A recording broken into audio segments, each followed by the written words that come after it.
అందరికీ నమస్కారం అండి. మనీ తెలుగు కథలకు స్వాగతం. ఈరోజు మన ఛానల్లో చెప్పుకోబోయే కథ ఆడపిల్ల అనే కథ చెప్పుకుందాం. కథలోకి వెళ్ళే ముందు చిన్న రిక్వెస్ట్ అండి. మీరు మొదటిసారి మన ఛానల్ని చూసినట్లయితే తప్పకుండా లైక్ చేయండి, సబ్స్క్రైబ్ చేయండి. మీరు చేసే చిన్న లైక్, సబ్స్క్రైబ్ అనేది మాకు చాలా ఉపయోగపడుతుంది. తప్పకుండా చేస్తారని ఆశిస్తున్నాను. ఇప్పుడు కథలోకి వెళ్దాం. హాస్పిటల్ కాంపౌండ్లో అటూ ఇటూ తిరుగుతూ తెగ టెన్షన్ పడుతున్నాడు భరత్. ప్రియాకి నొప్పులు వస్తూ ఉండడంతో హుటాహుటిన హాస్పిటల్కి తీసుకువచ్చాడు. వస్తున్న దారిలో కూడా అత్తామామల మాటలే గుర్తుకు వస్తున్నాయి ప్రియాకి. మాకు వారసుడు కావాలి, మగపిల్లవాడే పుట్టాలి అంటూ అత్తగారు మామగారు అన్న మాటలు ఒకంత భయం కూడా వేస్తోంది. ఆడపిల్ల పుడితే వీళ్ళంతా ఎలా రియాక్ట్ అవుతారా అని. ఆ రోజు రానే వచ్చింది. ఒకటే నొప్పులు, తల్లడిల్లిపోతుంది ప్రియ. దాదాపు 4-5 గంటల నరకయాతన తర్వాత ప్రసవం జరుగుతుంది. ఆ పసికందు ఏడుపు విని భరత్ కళ్ళల్లో ఆనందం. నేను తండ్రినయ్యాను అని ఎంతో మురిసిపోతున్నాడు. పాప పుట్టిందో బాబు పుట్టాడో తెలుసుకోవాలని ఆత్రంగా ఎదురుచూస్తున్నాడు. మీకు పాప పుట్టింది అని డాక్టర్ వచ్చి చెప్పగానే భరత్ కలలో చిన్న నిరుత్సాహం. అది అలా కంటిన్యూ అవుతూనే ఉంది. కూతురిని ప్రేమగా చూస్తున్నప్పటికీ కొడుకు పుట్టి ఉంటే బావుండు అని భరత్ అమ్మా నాన్న చీటికి మాటికి ప్రియని సూటిపోటి మాటలు అంటుంటే చూసి కూడా చూడనట్లు ఉండేవాడు భరత్. ప్రియ మనసులో చిన్న బాధ. నా తప్పేముంది అని తనలో తానే మదనపడేది. చూస్తూ చూస్తూనే చంటిదానికి 3వ నెల వచ్చింది. చక్కగా బారసాల చేసి దీప అని పేరు పెట్టారు. అత్తమామల దెప్పి పొడుపులు, భర్త నిశ్శబ్ద ధోరణి భరిస్తూ వస్తుంది ప్రియ. 6వ నెల రాగానే అన్నప్రాసన బంధుమిత్రుల సమక్షంలో చక్కగా జరిగింది. కూతురు చిన్న చిన్న అడుగులు వేస్తుంటే మురిసిపోయి భరత్ మువ్వల పట్టీలు తీసుకువచ్చి పాప కాళ్ళకి అలంకరించాడు. మువ్వల శబ్దం ఇల్లంతా కేరింతలు కొడుతూ ఆడుకుంటుంది పాప. మరొకసారి ప్రియా తల్లి అవుతోందని తెలిసి సంతోషంలో మునిగిపోయాడు భరత్. ఈసారి భరత్ అత్తామామల కోరిక తీరుస్తూ మగపిల్లవాడికి జన్మనిచ్చింది ప్రియ. బాబుకి రూపేష్ అని పేరు పెట్టారు. కానీ కనీ విని ఎరుగని రీతిలో బారసాల. ఆ రోజు మొదలైన వ్యత్యాసం, ముద్దులు మురిపాలు అన్నీ బాబుకే. దీపని ఎవ్వరూ దగ్గరికి తీసేవారు కాదు, ఒక్క భరత్ తప్ప. వాళ్ళ ద్వంద్వ వైఖరి ప్రియకి అస్సలు నచ్చేది కాదు. రూపేష్ రాను రాను మొండివాడిగా తయారయ్యాడు. అస్సలు తల్లిదండ్రుల మాటే వినేవాడు కాదు. దీప చదువులో మంచి మార్కులు తెచ్చుకుంటుంది. మంచి నడవడికతో టీచర్స్ దగ్గర మంచి పేరు తెచ్చుకుంటుంది. రోజులు గడిచిపోతున్నాయి. అతిగారం ఎప్పుడూ అనర్థమే అన్న మాటని రుజువు చేస్తూ రూపేష్ ఒక వయసు వచ్చినా ఏ పని చేయకుండా చెడు అలవాట్లకు బానిసయ్యి తల్లిదండ్రుల ప్రాణానికి సుఖం లేకుండా చేస్తున్నాడు.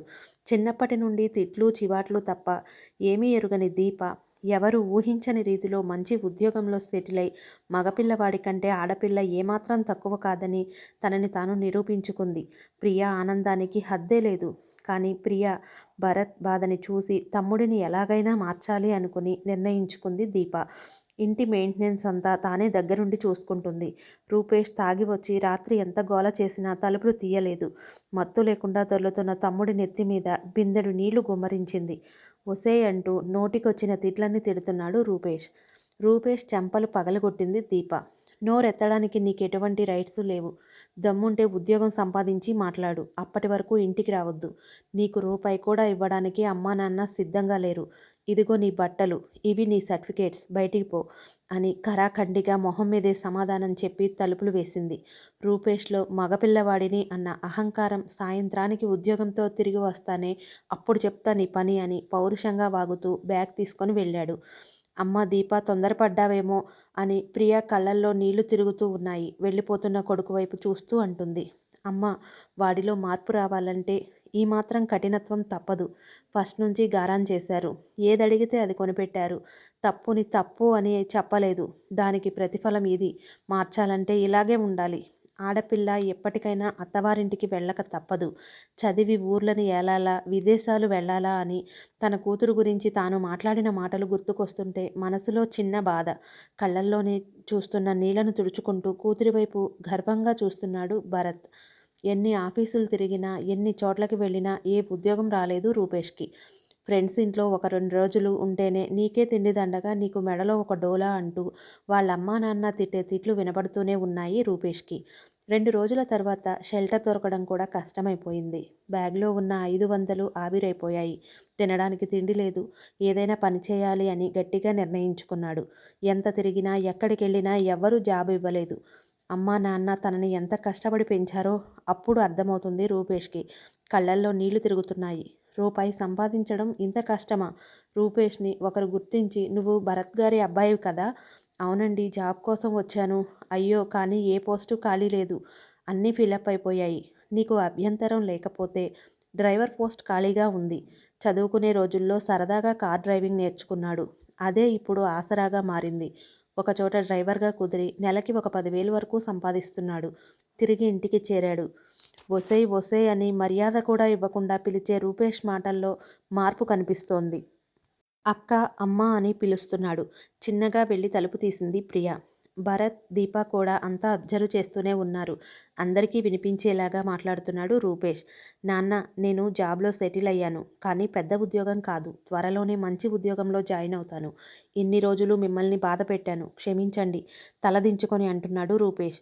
భరత్ కొడుకుని గుండెలకు హత్తుకున్నాడు. ఈ మార్పుకి కారణమైన దీప వైపు చూస్తూ, దీప, నువ్వు నిజంగా ఈ ఇంటికి వెలుగుగా మారావు అంటూ కళ్ళనీళ్లు తుడుచుకుంటూ దీప నుదుటిపైన చిన్న ముద్దు పెట్టాడు. దీప కళ్ళల్లో ఆనందంతో వచ్చిన సన్నటి కన్నీటి ధార.